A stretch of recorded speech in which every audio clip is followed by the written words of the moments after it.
अस्सलाम वालेकुम everyone, welcome in हुरियास kitchen. मैं उम्मीद करती हूँ कि आप सब लोग खैरियत से होंगे। तो चलिए देखते हैं आज हमारे किचन में क्या बनने वाला है। तो आज हमारे किचन में बहुत ही ज़बरदस्त सा गजरेला बनने वाला है जो बहुत ही क्रीमी और रिच होगा, लेकिन हम उसमें किसी भी किस्म का खोए का इस्तेमाल भी नहीं करेंगे। खोए की बजाय हम इसमें एक ऐसी सीक्रेट इंग्रेडिएंट डालेंगे जो कि हलवाई बनाते हुए इस्तेमाल करते हैं। तो वीडियो को ध्यान से एंड तक देखिए ताकि कोई चीज़ भी आपसे मिस नहीं हो।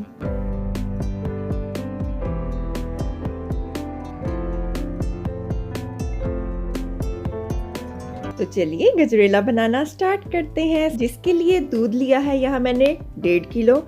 दूध हम बहुत अच्छी क्वालिटी का यूज़ करेंगे। दूध अगर अच्छा होगा तो उतना ही ज़बरदस्त हमारा गजरेला बनेगा। इसके अलावा 3 से 4 छोटी इलायची, 3 से 4 अदद यहाँ मैंने ली है फ्रेश गाजर, और यहाँ मैंने लिया है आधा कप चावल जिनको मैंने बहुत अच्छे से साफ़ करके पानी में भिगो दिया है। चावलों को हम तकरीबन 1 से 1.5 घंटे के लिए पहले भिगो देंगे। अब हम लेंगे एक प्यारी सी कढ़ाई और उसमें जाएगा 1.5 लीटर दूध और इसको एक जोश आने तक हम अच्छे से कुक करेंगे।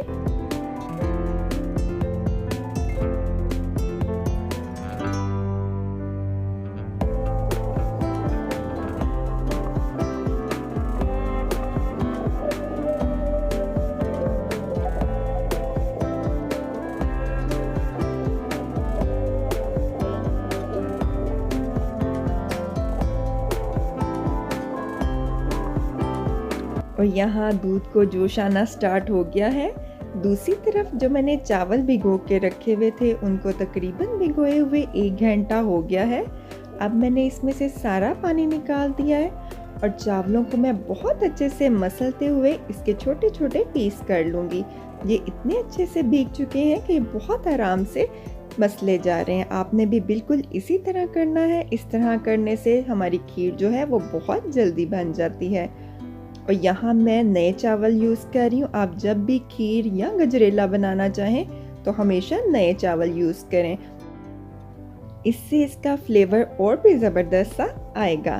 तो चलिए दूसरी तरफ जो मैंने गाजरें ली थी उनको मैंने अच्छे से कश कर लिया है और इनको कश करते हुए इसके सेंटर में से कील को हम कश नहीं करेंगे।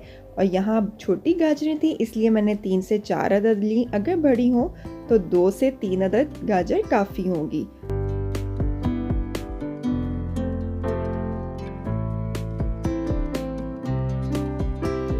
दूध में एक जोश आ गया है। अब हम फ्लेम को थोड़ा सा मीडियम कर लेंगे और 2 से 3 अदद छोटी इलायची को खोलकर हम इसमें ऐड कर देंगे और साथ ही जो चावल हमने भिगो कर रखे हुए थे वो भी इसमें ऐड कर देंगे। और चावल इसमें मैंने आधा कप यूज़ किए हैं। 1.5 लीटर दूध लिया था हमने, आधा कप उसमें गए चावल और 2 से 3 अदद गाजर जिसको हमने कश करके वो भी इसमें मिला दिया है। अब हम इसको मीडियम लो आंच पर हल्के हल्के से हिलाते रहेंगे और इसको कुक करते रहेंगे।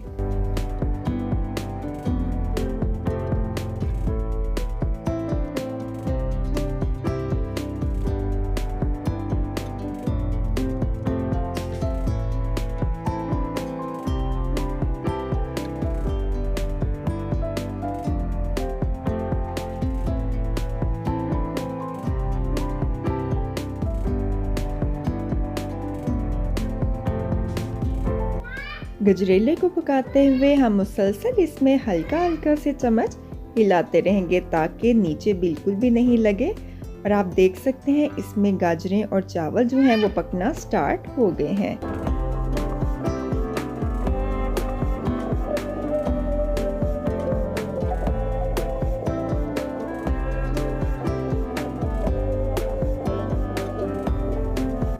इसको हम तब तक पकाएंगे जब तक ये थिक होना स्टार्ट नहीं हो जाता और मुसलसल इसमें हम चम्मच हिलाते रहेंगे।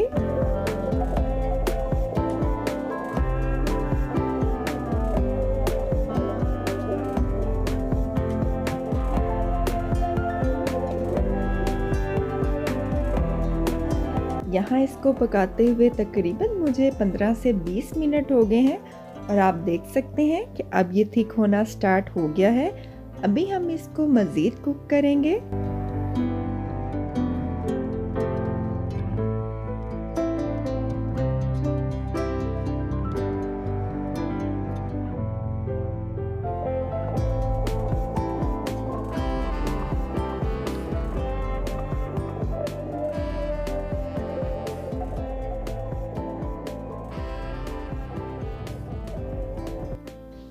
अब जब इसकी इतनी सी थिकनेस हो जाए तो अब हम इसमें ऐड करेंगे शुगर यानी चीनी। चीनी जाएगी इसमें 1 कप। 1.5 लीटर दूध था जिसमें 1 कप चीनी जाएगी। आप अपनी पसंद के मुताबिक इसमें चीनी का इस्तेमाल कम या थोड़ा ज़्यादा भी कर सकते हैं। चीनी डालने के बाद हम इसको मज़ीद 10 से 15 मिनट के लिए पकाएंगे ताकि चीनी भी इसमें अच्छे से मिक्स हो जाए और इसमें मज़ीद थोड़ी सी और थिकनेस आ जाए, और साथ साथ हम मुसलसल इसमें चम्मच हिलाते रहेंगे। और अभी इसमें हम जो सीक्रेट इंग्रेडिएंट है वो भी आगे जाकर इसमें ऐड करेंगे, जिससे हमारा गजरेला जो है वो और भी ज़्यादा क्रीमी और रिच हो जाएगा।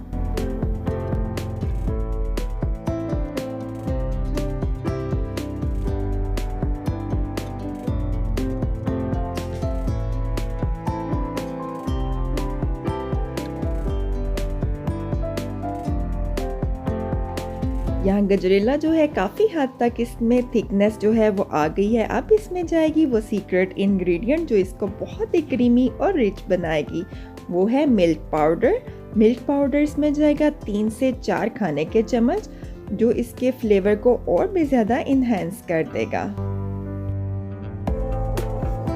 मैं इसमें नीडो मिल्क पाउडर यूज़ कर रही हूँ, आप कोई सा भी मिल्क पाउडर इस्तेमाल कर सकते हैं। और इसके साथ ही इसमें जाएगा आधा चाय का चम्मच केवड़ा एसेंस। इन दोनों चीज़ों का इस्तेमाल जो है इसके फ्लेवर को बिल्कुल हलवाई वाला फ्लेवर देगा। मिल्क पाउडर भी इसमें बहुत अच्छे से मिक्स हो गया है और आप इसकी थिकनेस भी देख सकते हैं, बिल्कुल इतनी सी ही हम इसकी थिकनेस रखेंगे।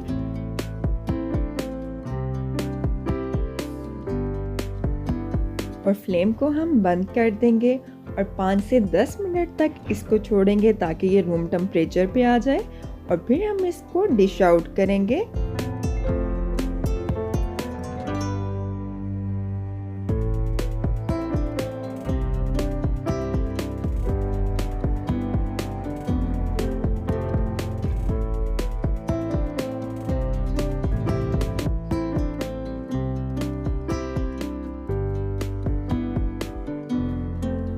और गजरेले को हम पिस्ता और चांदी के वर्क के साथ गार्निश करेंगे।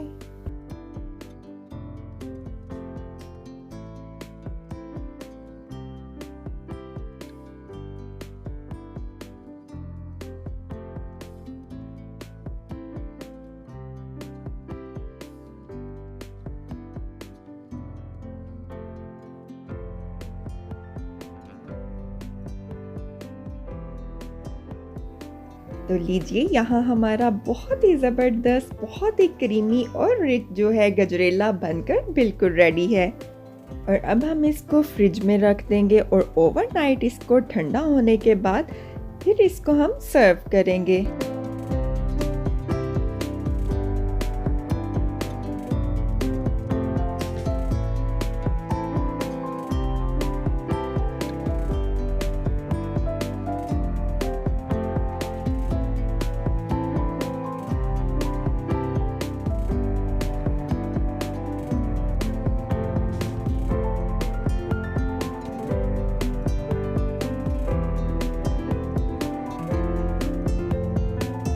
और यहाँ गजरेले को मैंने ओवरनाइट ठंडा करने के बाद अब निकाल लिया है।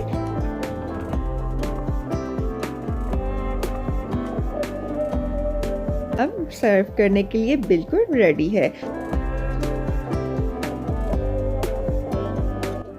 तो मैं उम्मीद करती हूँ कि आज की रेसिपी आपको पसंद आई होगी, और अगर वीडियो पसंद आई हो तो वीडियो को लाइक और चैनल को सब्सक्राइब करना मत भूलिए, ताकि आपके लिए आसान और मज़ेदार सी रेसिपीज आती रहें।